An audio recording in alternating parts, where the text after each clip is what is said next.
We've got World Cups galore at the moment. We mentioned we're at the semi-final stage. One semi-final, the Aussies in action tonight. That's up there at Edgbaston. Let's fingers crossed that the weather's going to be okay there. We don't want a one-day match going 2 days again, but it's going to be England are going to be the favourites there. But we've also got the World Cup. I reckon she'll be pretty happy as well with New South Wales getting the cash. I'm wondering whether our netball girls who are about to start their World Cup campaign were able to watch Origin. She's pretty proud of New South Wales, Paige Hadley. She joins us on the line. G'day, Paige. Hi, how are you guys going? Yeah, good, good. Have you stuck it to all those Queenslanders in the Diamonds outfit yet? Oh, absolutely. There's obviously Steph Wood and Girl Tippett who are cheering for Queensland, and I'm glad we got that last try in the last minute.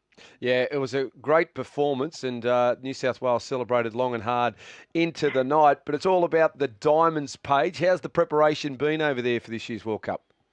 Yeah, it's been really awesome. We've been in Manchester for about 5 days. Had two practice matches against a few teams over here, and then final preparations are underway. Obviously, with our first game on Friday morning here in England.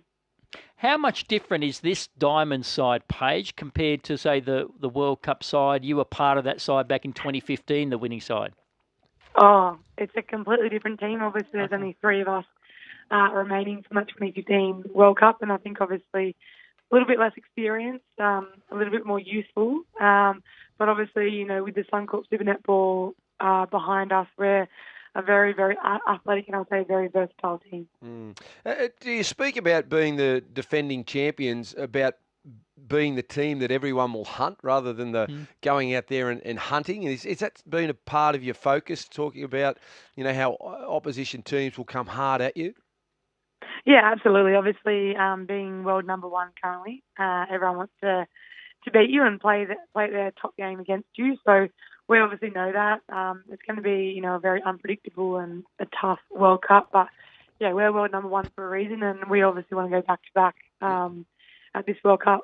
Yeah, which leads me to my next question then, Paige. What excites you most about this squad?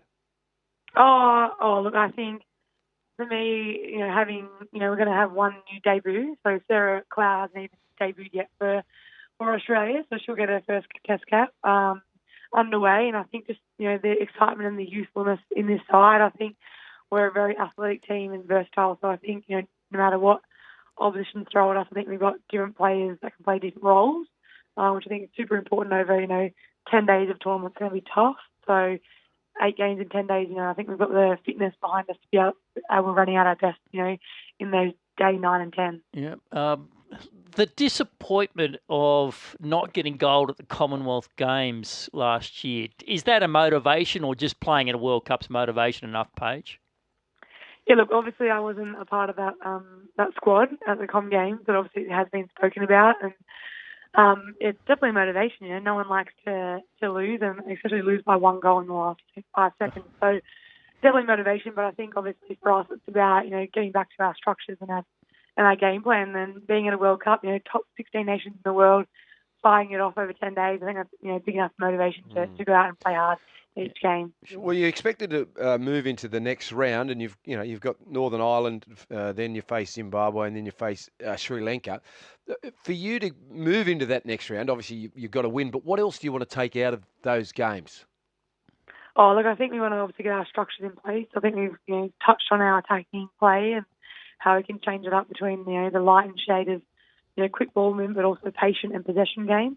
But also in defence, setting up when to make a change, and with no timeouts in international netball, it's about being able to adjust within that 15 minutes of each quarter. So for us, I think those first 3 games will be ironing out those and simply working on the connections, and the combinations to see what our starting 7 may be, come the back end of the week. Yeah. In a lot of sports, they always talk about, defence winning big games. Is that a big focus as well? You talked about that fast ball movement, but how important in netball, how much importance do you place on the defensive structures? It's huge. I think, and it's not only up to our kind of 3 back-end defenders, it's up to the 7 players on court to build pressure and build defence. And I think, the more ball that we can win back, the more opportunities our shooters have to score. So I think absolutely defence definitely wins games. The more that we can obviously put ball in our attackers' hands, the the more confident they are, and the more that we obviously can have opportunity to score.